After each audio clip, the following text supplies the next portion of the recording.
The fabric of reality is, everything is made up. Have you ever stopped to wonder, what is real? Take a moment and watch the video in its entirety. Look around you. The city pulsates with life. Neon lights, towering skyscrapers, and endless movement. Everything feels solid, tangible, permanent. But is it? Or are we just living in worlds made up long ago, patchworks of lies, deceptions, and constructs that we've simply agreed to believe? This isn't about conspiracy theories. It's a deeper question. How much of reality is real, and how much of it is just made up? Every system, every rule, every construct in life started as an idea. Currency didn't fall from the heavens. Early humans bartered, and then agreed to use shells, coins, and later paper to represent value. Governments were formed not by nature, but by agreements. Rules, hierarchies, and norms were devised to solve problems. But here's the thing. Once an idea catches on, it changes everything. People adapt, they normalize. What was once a concept becomes reality. Challenge fades, and it becomes the truth.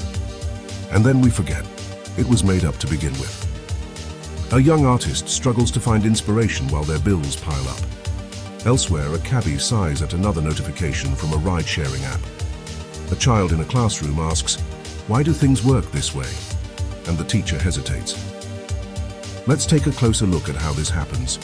An idea is born. Perhaps it's proposed as a solution, a quick fix, or an innovation. At first, people resist. They question it, they argue, or they outright reject it. But over time, resistance dissolves. Change settles in, and suddenly it's just the way things are. Remember when people scoffed at the idea of streaming music or working remotely? Now they're cornerstones of modern life. Technology isn't inherently bad, but it illustrates how quickly the uncommon becomes the norm, and before we know it, the norm becomes a necessity. Then there are the more deliberate constructs, the ones introduced not out of innovation, but out of control, fear, or even misinformation. A law, a societal standard, or a narrative is pushed forward. If repeated often enough over a long enough time, it doesn't just become acceptable, it becomes unquestionable. What happens when a lie becomes a reality? Perhaps the most dangerous lies are not the blatant ones, but the subtle ones, norms that creep into daily life until they feel immovable. Who decides what looks beautiful or what success should mean? Why do we trust some symbols like a dollar bill or a job title more than others? Take a moment to reflect.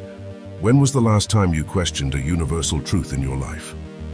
Someone somewhere had to invent the system of credit, the 9-to-5 workday, or the idea of owning land. But now these constructs are integral to how we function as a society.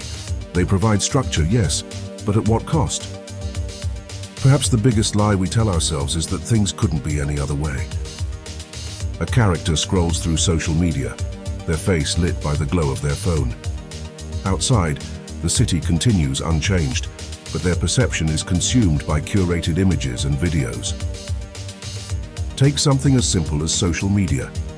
What once promised connection now often delivers curated realities. You're not just scrolling, you're consuming a sculpted version of other people's lives. Algorithms shape what we see, promoting certain ideas and norms while sidelining others. The technology we absorb daily doesn't simply mirror reality, it creates it. Step back and you'll see that even here, constructs reign supreme. A viral trend can redefine beauty standards overnight. A trending story can shift political discourse worldwide. But who controls these narratives? Whose reality are we living in? A metaphorical transformation. The bustling city, once alive, suddenly appears like a series of grids and systems floating in the air, laws, advertisements, schedules, all interconnected by strings. The city we inhabit is more than concrete and steel. It's a mosaic of inventions designed to guide, and sometimes limit, human life. Traffic lights ensure order, but also enforce control. Advertisements promise happiness, but their goal is profit. Maps segment the world into borders and property lines, staking claims. Each of these constructs has a purpose, but when stacked together, they can trap as much as they liberate. Just as the city is built on foundations of stone, society is built on foundations of ideas. But unlike stone, ideas are malleable. They can be reshaped. The artist lifts their brush and paints not on canvas, but directly over an advertisement on a wall. The child scribbles in their notebook, rewriting the rules to a game. The cabbie pulls over, turning off their phone and opting to walk. What if we stopped taking things as they are and started imagining how they could be? The systems we inherit often feel unchangeable, but history tells us otherwise. Slavery was once legal. Women were once denied the right to vote. Nations have risen and fallen, laws repealed and norms redefined. When we stop to question, we rediscover the power to rewrite the script. What lies have we accepted for too long? What truths might lie beyond, waiting to be conceived? The city transforms again, not into grids, but a living, breathing realm of possibility. Gardens sprout on rooftops, street art replaces advertisements. People connect, not over devices, but in creative collaboration. This isn't a call to chaos, it's a challenge. Think critically. What systems still serve us and which ones don't? What could we dismantle, reshape, or replace? Imagine a society where creativity, kindness, and freedom are more valued than profits, power, and rigid roles. Could we design schools that cultivate curiosity rather than conformity?